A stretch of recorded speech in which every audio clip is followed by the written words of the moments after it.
1969 жылы осы Жезқазған қаласында дүниеге келдім. 94 жылдан бастап жұмыс істеймін. Осы ең бірінші 94 жыл жұмысқа тұрдым. Бұл жасым 25 екен. Бұл уақытта енді қиыншылық уақыты болды. Жұмыс жоқ. Сонда корпорация ғана жұмыс істеді. Басқа жерде білесіздер, организацияның бәрі жабылды. Содан сол семьяны асырау үшін сол жұмыс істеп осы 94 жыл осы фабрикаға келдім. Сол жұмысқа тұрған жылдар екінші фабрикада істедім мен. Екінші фабрикаға тұрдым.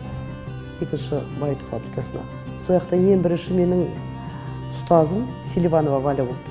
Бірақ мен осы бұл жұмысқа келгенде фабрикаға тұрғанда түсінбейтін тұғым. Өзімнің профессиям, өзімнің жұмысымды бұл не істеп жатыр. Яна руданы щебенка деп ойлайтын тұғым. Талаға төсейтін, руданы щебенка деп ойлайтын тұғым.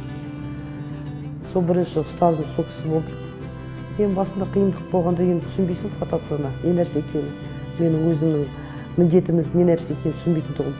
Не істеп жатырық, не алып жатырық. Обогащение, өзің оқымағасын, оны білмейді екенсің, түсінбейді екенсің. Енді бірте-бірте үйрендік қой. Жұмыс істеп жүріп, сол бірте-бірте түсіндіріп ұстазымның арқасындағы. Ал енді менің еңбек жолым осы бірінші байыту фабрикасынан басталды. Онда 1994 жылы келіп ем. 28 жыл өтіпті, 28 жыл болды істегеніме. Бүкіл жастық шағым осы фабрикадан өтті. Бұның ішінде бізде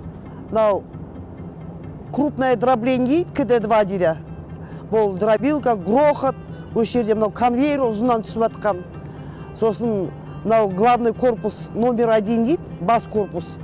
Нәрде бізде бірінші стадия измельчения, одан кейін флотация кетеді. Флотациядан кейін до измельчения дейді. Сосын екінші стадия измельчения, шлангфлотация, расширение дейді. Бұяқта шлангфлотация бар, мына жерде бізде песковая флотация. Сосын мынау біздің кішігірім раскомандировка өтетін жеріміз.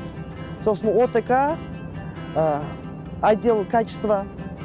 Ар жағында көріп тұрғандарыңыз біздің здравпункт, медосвидетельстводан өтеміз.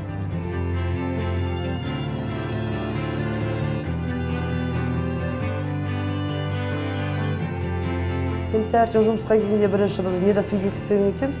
Медосвидетельстводан кейін киініп раскомандировкаға барамыз. Раскомандировка наряд басталады.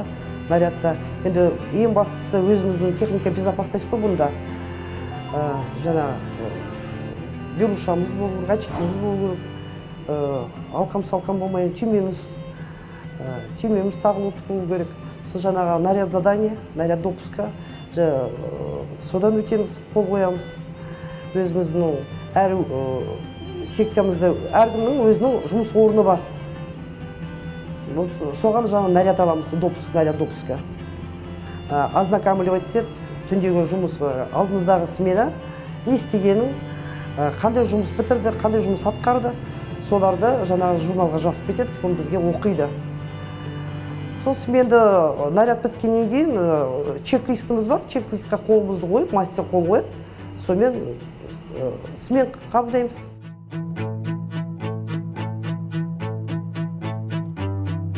Бізде шлангфлотация, песковая флотация деп бөлінеді. Шлангфлотацияда өз бөлек флотаторлар бар, песковая флотацияда мен өзім істеймін. Енді бізде шлангфлотация мен песковая флотация ол екі жерде, екі отделение. Сол бір-бірімізді түсінуіміз керек. Ол кісіде шлангфлотацияда ол жерде материал көп болып тасыса, онда менде де тасып, мен качество ала алмаймын. Качество концентрат ала алмаймын. Потеряларды болады. Сол үшін біз бір ауызды болуымыз керек, флотатормен.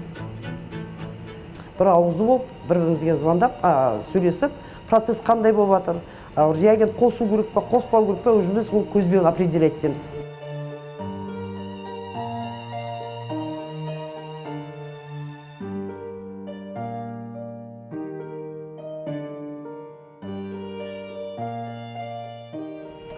Әріптестермен бір жұмыс екінші үй дейді ғой. Ол өз екінші отбасым сияқты.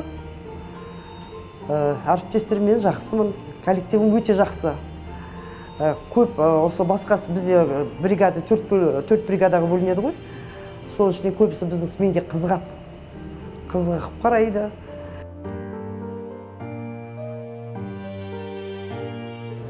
Жанат 2000 жылдар жұмысқа келіп тұрды. Басында ученик болып, анау шламовый флотацияда істеді. 2 жылдай. Енді бір айтқан нәрсені бірден ұғады. Айтқан тапсырма бәрін орындап жүр.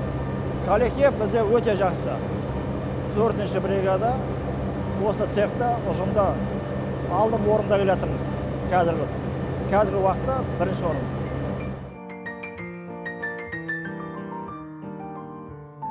Мың 1994 жылы келген кездегі мен қазіргі 2022 жылдың жер мен көктей айырмақшылығы.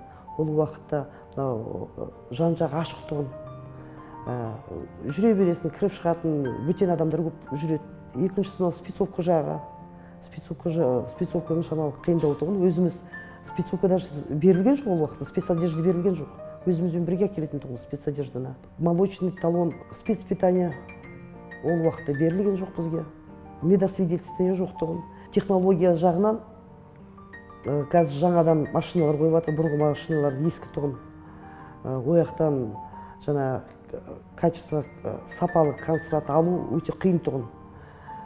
Қазіргі енді осы жылдан біраз машиналар өзгеріс болды, жаңадан машиналар қойып жатыр. Мұны уже 5 пен 6 секция комплексный секцияда бізде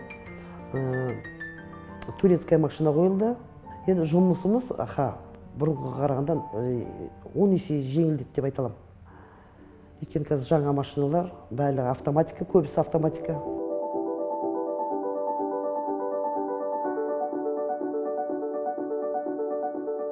Отбасымда 2 балам бар.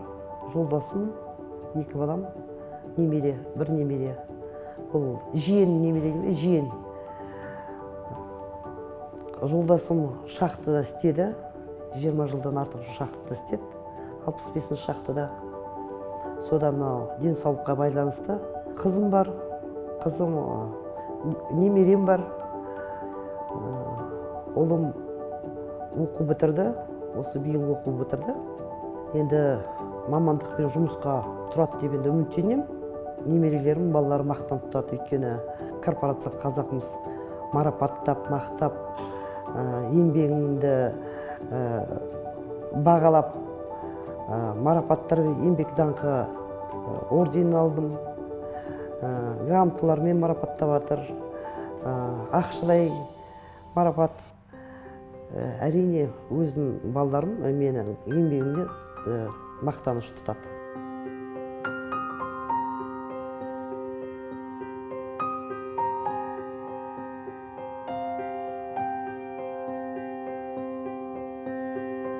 Мен өз мамандығымен мақтанамын, өзімен де мақтанамын.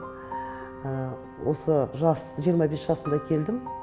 25 жасымда бүкіл жастығым өтті деп айта аламын. Қаншама шәкірттер артында қалды. Ел дамуға өз үлесімді қосып жүрмін деп айта аламын.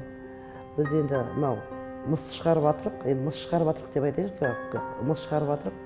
Соны енді бұны корпорацияны танымайтын ел жоқ. Бүкіл өзім мақтанышта айта аламын.